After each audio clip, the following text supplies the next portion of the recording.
real quick on your feet. And most people aren't. You know, people are really meant to just buy and hold. You know, right? Unless but not you're a gambler at heart and you can track and you can stay on top of the game yourself, you're better off just buying something than holding. Well, you know, you mentioned beans. I was talking to Jack on a Beanstalk the other day, and he says, if you're long beans, it's okay, but near the end of the season, you got to get off the pole. Would you get me his autograph, please? Does he have that golden goose? Yes, little girl. Would you tell him to send me that golden goose, please? Are we going to questions already? Well, I thought we would. I mean, I'm sure you got a lot of them, haven't you? What? How many do you have? Well, I got some off. I got quite a few. But let's do the Friday busy. ones that we didn't get to. We were busy today, and I didn't get a chance to pull them all off. So, folks, send us some new questions. We got 45 minutes of the program. Here's a question. This is in from Mick, and he has yet to hear a definitive explanation as to why Barack Obama took 2 oaths of office. Was there an executive order signed between the 2 oaths?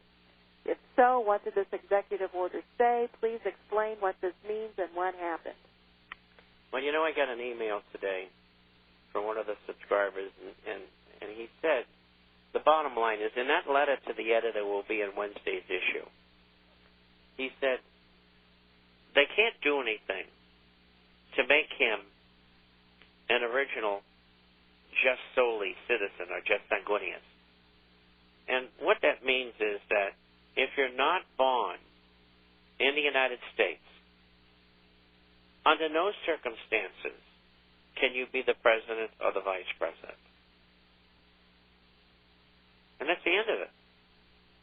So, you know, by anointing him with an executive order, it would be in total violation of the Constitution. So what they were up to, I don't know. But then again, as far as these people are concerned, the power behind the scenes, there are no rules. The rules are only what they want them to be. There is no Constitution. They only follow the parts that they like. And if they don't like something, well, they change it, or they walk away from it. And so we don't know yet. But under existing law, under the Constitution of the United States, they can't hit him with a magic wand and make him an American-born citizen, because he wasn't. So what they were up to, I just don't know.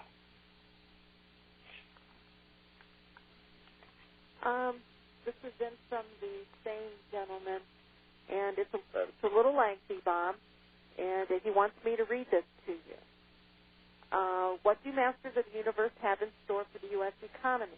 This is his scenario of what lies ahead. Economic events are like molasses in the winter. For this new global order to gain ultimate control, they must first break the U.S. economy down into submission. From all the information that he has gathered, this is how he believes it will happen.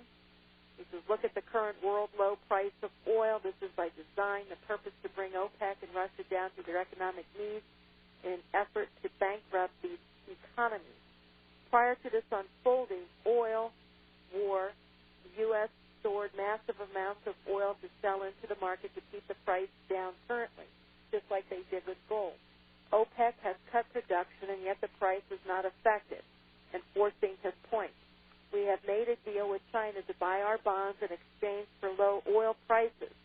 The symbiotic relationship props up the dollar, giving a false sense of strength. Oil will stay low until they have gained control of these oil-producing states, and this could take a while. Continues to say, watch Congress. When they introduce and pass legislation to impose tariffs on foreign goods, the end has begun. The do-gooders will say, we are acting in your best interest to bring our industry back to America, and the people will cheer. What will our economy look like when prices quadruple at Walmart? A gallon of gas goes to $6 or more, and interest rates go up to 20%.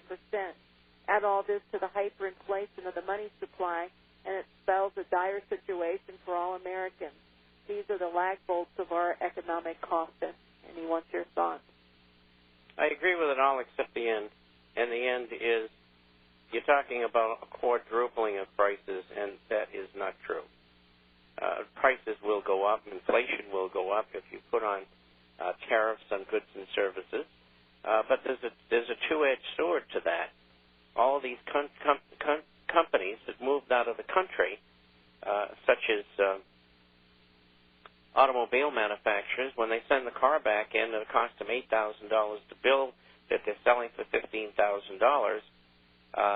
They're going to have to pay an $8,000 duty on the car.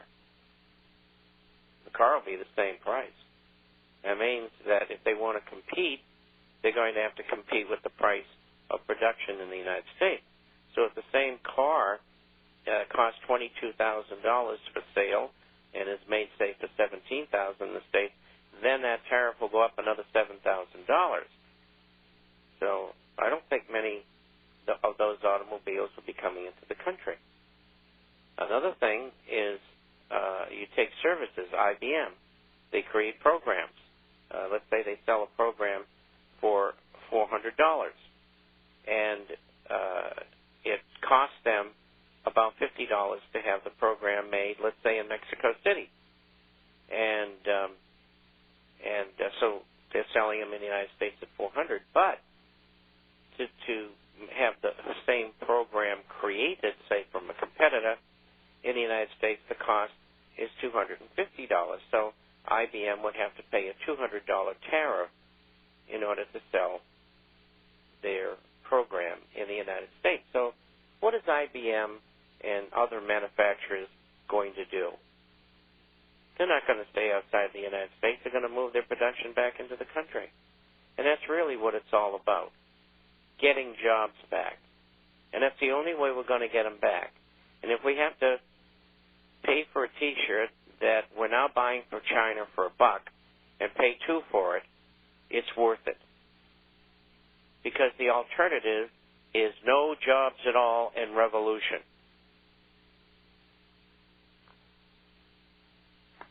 Would there be some sectors that would say, heck, we're not going to do business with you and just not do business at all?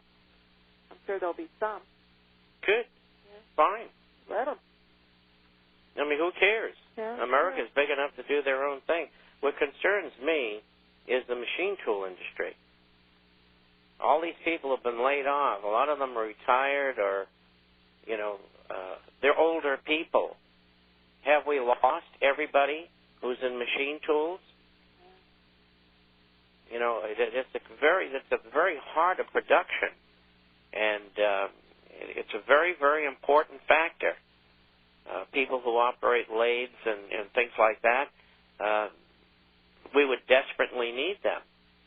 And hopefully this thing doesn't go on too long, and then all go and die on us before they can teach other people to do what they did as a machinist. Very, very, very important. And I'll tell you something. The people who planned this knew that, too. Believe me, they did. Years of years went into planning this thing. It did not happen overnight. And, I think the evolution of planning in this started probably in the late 50s, because the first sign was GATT, the General Agreement on Trade and Tariffs, which in 86 became WTO, the World Trade Organization. And they were bent on doing this, 50 years ago. I mean, this has been in planning for a long time. Why? Because they wanted America on their knees. Why? Because they want world government. They want to control everything. It's just like the word nationalization that they're using for the takeover of banks and brokerage houses and insurance companies that are bankrupt. It's not nationalization. It's privatization. Because the people who are taking this over at the Federal Reserve, and it's a private organization. So what's happening is there's a consolidation within certain sectors, And that consolidation is going to end up in the hands of a small group of people who are going to control everything. It's called corporatist fascism. And that's what's going on. And, you know, people say, well, gee, what does this all end? Well, it ends in a country in chaos is what. But it's not only our country, the United States of America, it's the whole world.